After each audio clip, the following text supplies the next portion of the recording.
ক্ষতিকারক প্লাস্টিকের বদলে পরিবেশ বান্ধব পাটের ব্যাগের ব্যবহার বাড়াতে 2010 সালে আইন পাশ করে সরকার। এ আইন বাস্তবায়নে চাল, ডাল, গম, ভুট্টা, চিনি ও সার এই 6 পণ্যের ক্ষেত্রে পাটের ব্যাগ ব্যবহার বাধ্যতামূলক করে 30 নভেম্বর পর্যন্ত সময় বেঁধে দেওয়া হয়। কিন্তু ডিসেম্বরের প্রথম সপ্তাহেই বাজারে উধাও পাটের ব্যাগ, বেড়েছে দামও। আগে তো বেচতাম হলো 35 টাকা 30 টাকা গজ, এখন এটা 42। এখন বস্তা মনে করেন মিল মালিকেরা কিনতেছে, মানে সেকেন্ড হ্যান্ড এবং ইনটেক দুটোটাই কিনতেছে, এই কারণে বস্তার দাম অনেক বাইরে গেছে আর বস্তা একদম শর্ট হয়ে গেছে। ফলে বাজারে চাল সহ এই 6 পণ্য এখনো অনেক ক্ষেত্রেই মিলছে প্লাস্টিকের ব্যাগে। পাটের ব্যাগের দাম তুলনামূলকভাবে বেশি হয়, এসব পণ্যের দামও বেড়েছে কেজি প্রতি 2-1 টাকা করে। আমি এখন অর্ডার করলাম 300 বস্তার একটা গাড়ি 15 টনের মাল দিয়ে দেন আমাকে। উনি বললো যে ছালা নাই, আপনি 1 সপ্তাহ পরে নেন।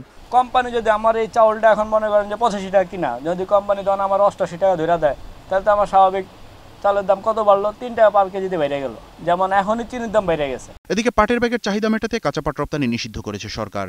দেশে বর্তমানে পাটের বাৎসরিক উৎপাদন 50 থেকে 55 লাখ বেল, যার অর্ধেকই কাঁচা পাট হিসেবে বিদেশে রপ্তানি হয়। রপ্তানিকারকদের মতে দেশের বাড়তি চাহিদা পূরণ করেও রপ্তানি সম্ভব। আমাদের লসের কথা আমরা গভর্নমেন্টকে জানাইছি কম্পেনসেশন দেওয়ার জন্য।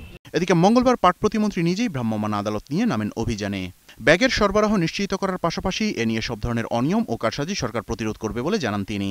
জুট ব্যাগের কোনো সংকট নেই।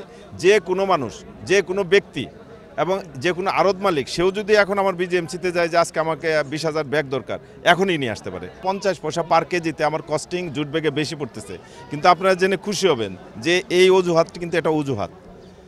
আমার জুট ব্যাগ 5 বার কমপক্ষে ইউজ করবে, তাতে কোনো সমস্যা হবে না।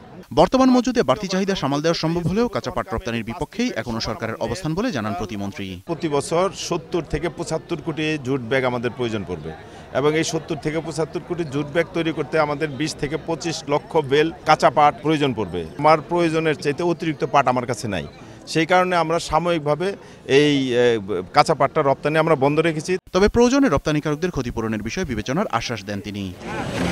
মেহেদী হাসান, 21 টেলিভিশন, ঢাকা।